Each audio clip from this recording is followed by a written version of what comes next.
Hello and welcome to the channel. Today I'm just going to talk about drilling high impact polystyrene. So this is the 3mm high impact polystyrene that I use for prop building. We're going to drill some holes in this. There's 3mm holes there, 4 of those, and a 30mm hole there. So I normally, for smaller holes, I use your standard metal drills up to about 5mm. After that I use something different, and I'll do a little demo in a minute to show why. So these are your standard metal drill, a drill for drilling metal. They don't have to be the expensive ones, because we're just drilling plastic, so they can be the cheaper set. You can get a drill bit designed for cutting wood. These work, but the standard metal drill works better, up to about 5mm.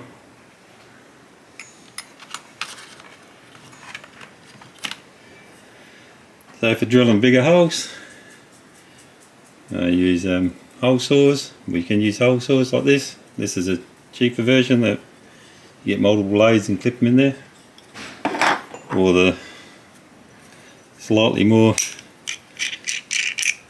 expensive version, which has more of the solid blade, and you swap the arbor around.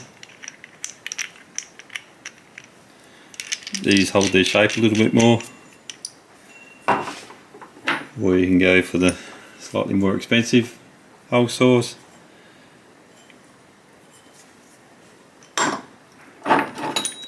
What I like to use for bigger holes are these step drills. They drill a little bit nicer, and we'll just run through that in a minute. So these go in 2mm steps, and you can get them in various sizes. That one's 30 up to 32. This one's up to 20.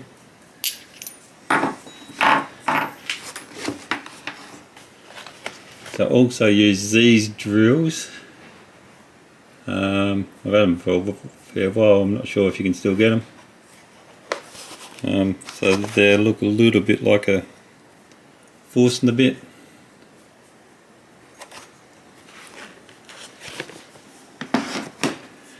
Alright, before we get drilling, I need to mark these holes so the drill doesn't run off. So you can use a center punch. This is an automatic center punch. When you push it, it clicks and makes a bit of a dent. You get manual ones of them that you just hit with a hammer. But my favourite for marking styrene is just a 50mm nail. And I've just got that, and I've sharpened the point with a file, so it's a bit more pointier.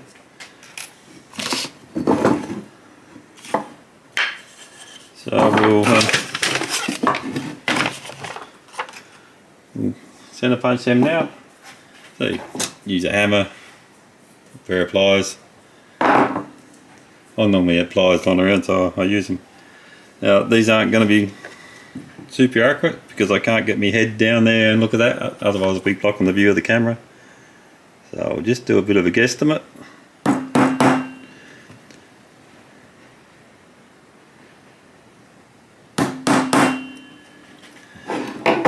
If you're using the hammer, same sort of thing. Just want to put a mark where the crosshairs are.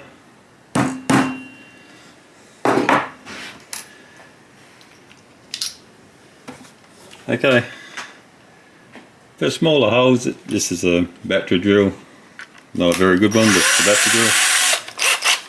I'm just going to use a 2mm drill, because that falls into that hole, the dent that we just made with the nail, to line up the centre of the hole.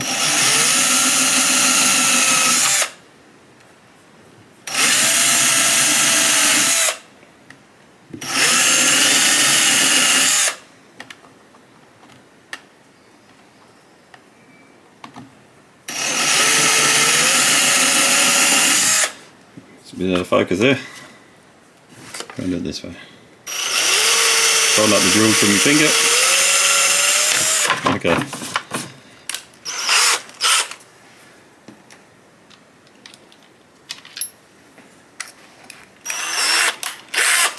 So on the plans that say they should be 3mm hole, so I've just got a 3mm drill in here now. We'll just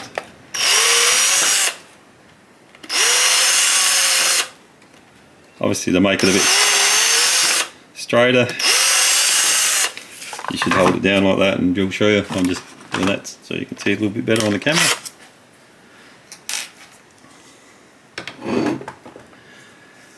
Okay, what we'll do,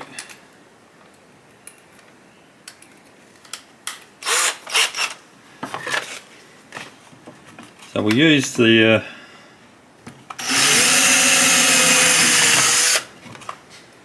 just drilled another hole there, so we'll use the hole saw for that, and we'll use the step, so we'll use this hole saw, even though that's not 30mm, and we'll use this step drill to get that 30mm hole.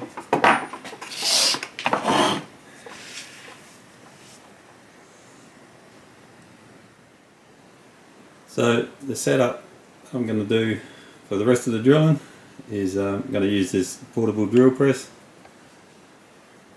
It's reasonably noisy and it only goes down to 600 RPM, so it would be nice if it went lower than that, but we'll give it a try.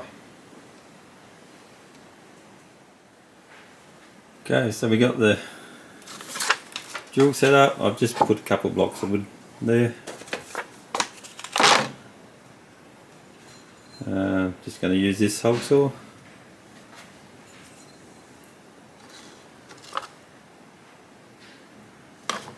We'll put it in the chuck.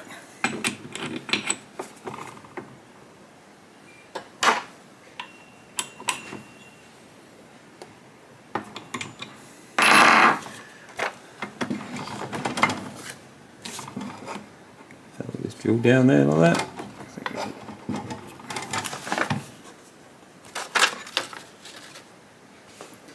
As I said, this does 600 RPM and it is a bit noisy, so I'll turn the volume down on the track. That's 600 RPM.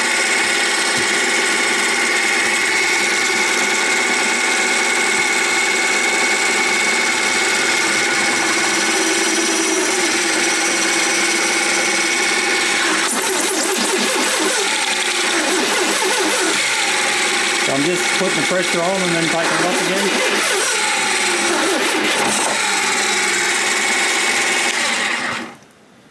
That's drilled through,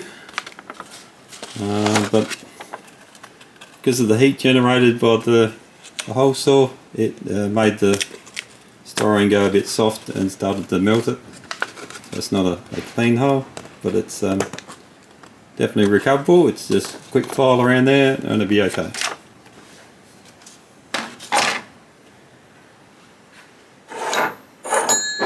So now we'll set up to drill with 30mm hole saw with a 30mm bit, step bit. Okay, so now I've got these step drill in. Biggest disadvantage with these is that because I have to drill to the second last step, I need a lot of clearance with the drill. So I've got a fair bit of blocks of wood here to create that clearance. I've also drilled this hole here to 4mm, because that's the smaller size step bit, which is 4mm, so that will fit in there just to help line it up to start with.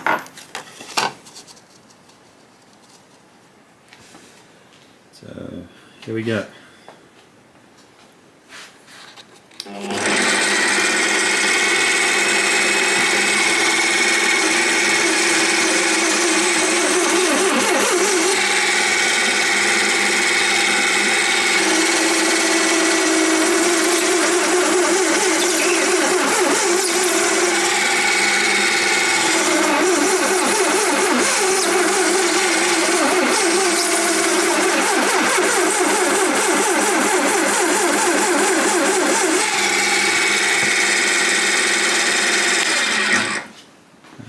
Murphy's Law says that I've run out of amount of reach on the drill press.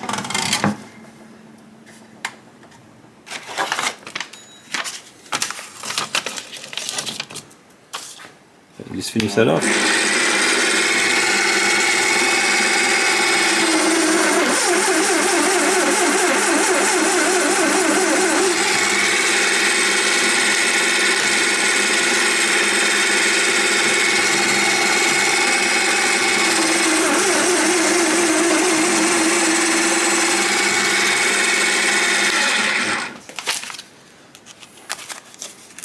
So that's the 30mm hole.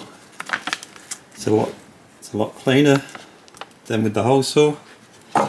And you also see that the swarf that come off it wasn't molten, so it's cut cleanly.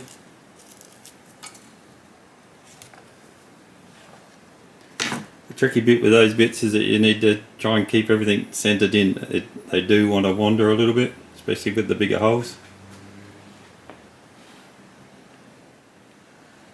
Now I've set it up for one of these, I don't know, like a Forstner type bit drill. So that's 25mm.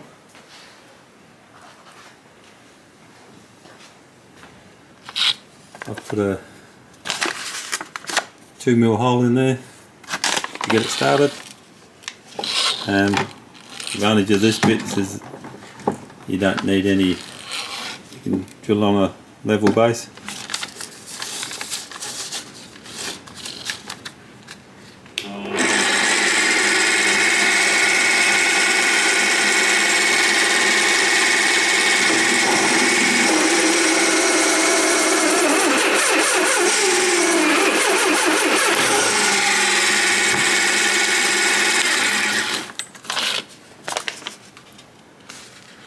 So that's a clean hole like the other one, and you can see the swarf that comes off of that is it's not melted or anything.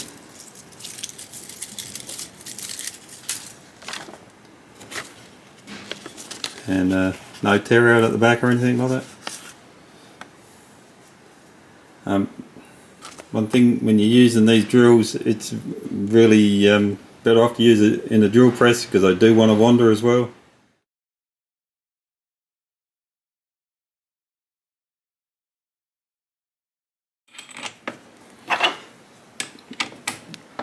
$12mm is about the biggest drill that this will fit.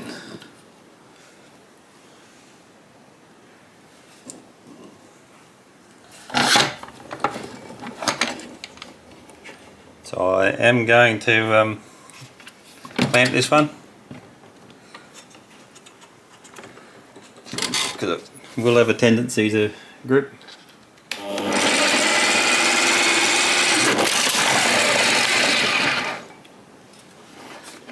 So yeah, so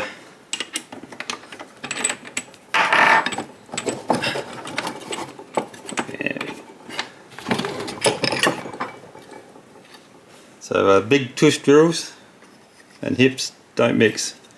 If you have to use that, I'd sneak up to it. I'd maybe drill a 4mm hole, 6mm hole, 8mm hole, 10mm hole, 12mm hole.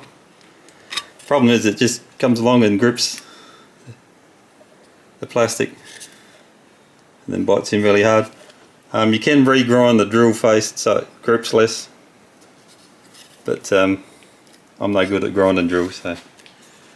So there's that little bit of a demonstration of why I don't use these big drills. So since we're talking about drilling the holes in hips, we'll just quick demo on putting a tap in hips. So this is a 2.5mm drill.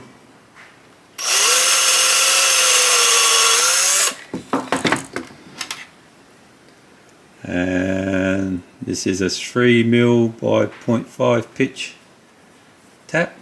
Just a standard tap for tapping metal. It's a starter tap because it's got a tapered end on it. You can get intermediate and bottoming taps. So 2.5mm is the tapping diameter for a 3mm tap. So we'll just put that in there.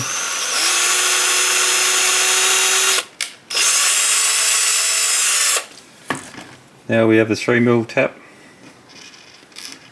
there. So this is a 3mm by 0.5 pitch screw.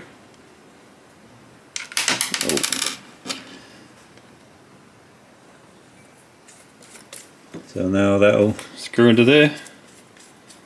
Obviously, because it's plastic, it's not super strong, but strong enough for holding some things. If you want it a bit stronger, you can just glue some more 3mm on the back of that and make it double layer.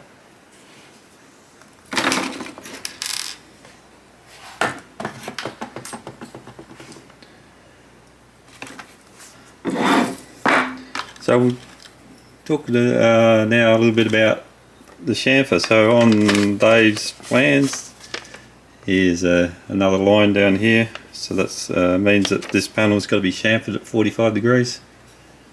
So we'll just run through a couple options there. So I just like to mark the chamfer a bit. So I'll put my knife there.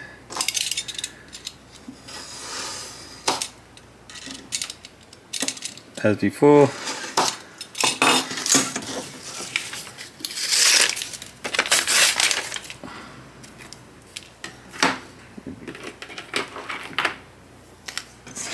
This just helps. Should have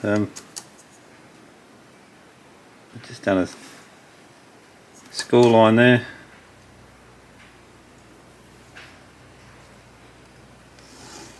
Say where the edge of the chamfer should be, or the bevel. I can never work out whether it should be a chamfer or a bevel.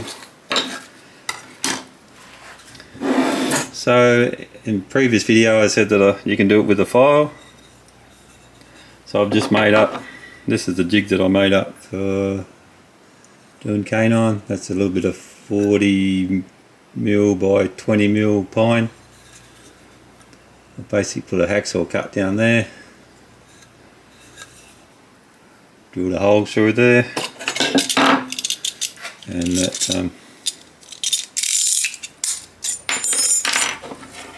so it's just a spent blade from that knife. So it goes in there like that, and the bolt holds it in there.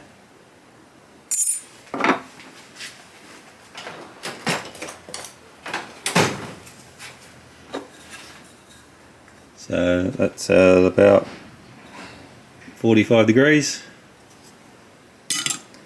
This little bit of styrene or something like that is just a block. So if we have, that's the pine there, and the blade comes up like that. I've just got the styrene like that to add a bit of a guide. So that's the styrene there, cross section of the styrene. So it just acts as a bit of a guide.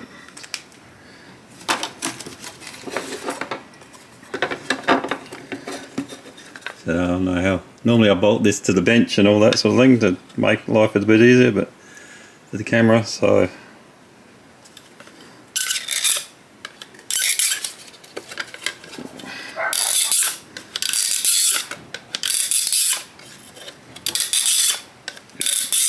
run that through.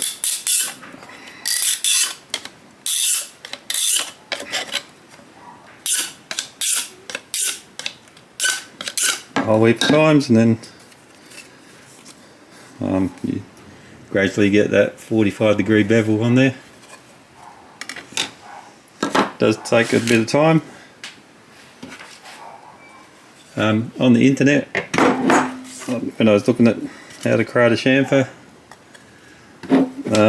they said that you can use a standard wood plane. You don't want to have the blade set too high. You see how this is open though, I don't cut myself too badly here. So they talk about having the plane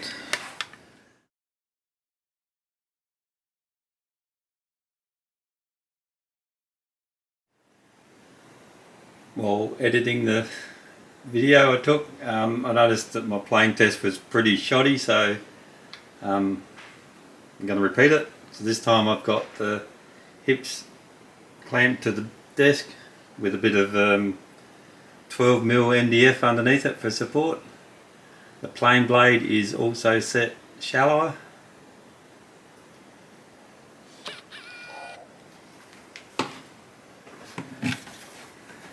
So I'm going to try to hold the plane at 45 degrees and at about, I don't know if you can see that, 45 degrees that way as well.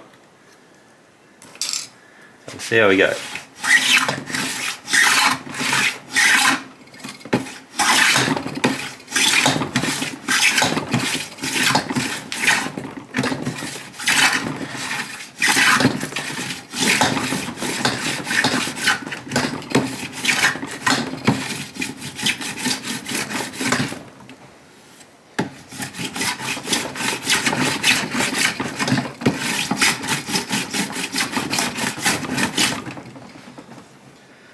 Okay, so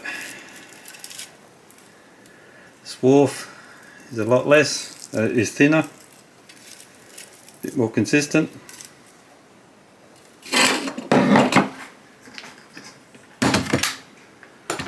I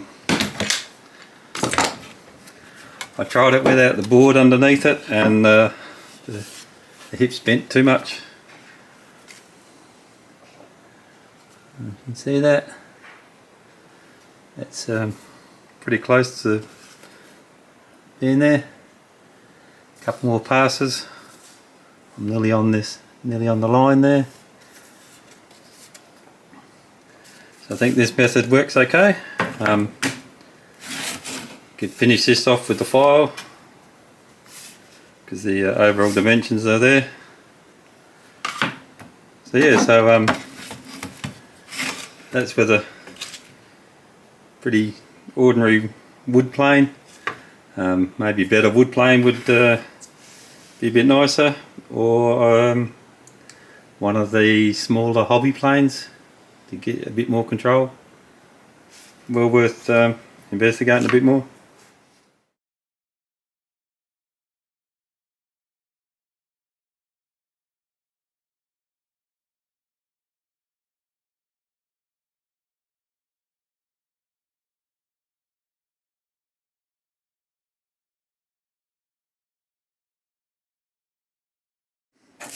One last thing, so all these shavings and all that come off.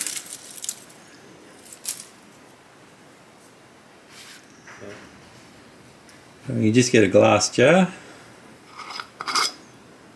and put these shavings in there.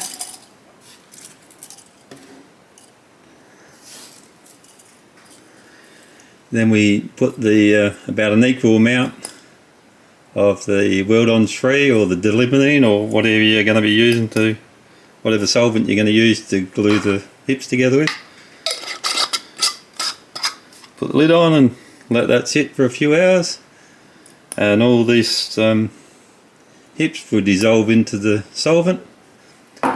Depends how much hips you put in and how much solvent you put in, you'll get a liquid that is a bit creamy, or it could be a bit more yogurty sort of consistency.